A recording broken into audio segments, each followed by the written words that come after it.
Стечајците да ги подготват документите од петок ново пријавување за надоместок. Законот стапува во сила со објавувањето во службен весник на Република Северна Македонија и ги повикуваме стечајните работници од петок да поднесуваат барања во центрите за вработување, за да може да го остварат правото на користење на месечен надоместок од околу 8.000 денари.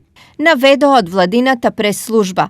Ова е нова надеж за најмалку 200 стечајни работници од источниот дел на државата. Според новиот закон, право на надомест имаат невработените на кои работниот однос им престанал по основ на стечај, ликвидација или технолошки вишок. Имаат најмалку 15 години стаж во државно предпријатие. Имаат наполнето најмалку 52 години за жени, односно 55 за мажи.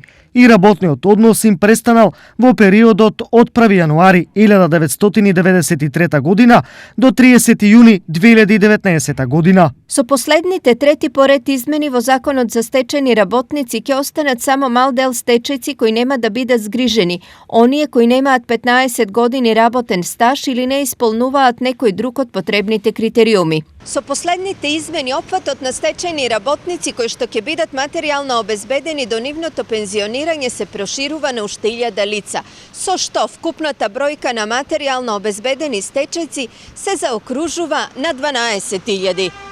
Стечајните работници со години наназад протестираа во Скопје и во внатрешноста со барање да им се реши статусот.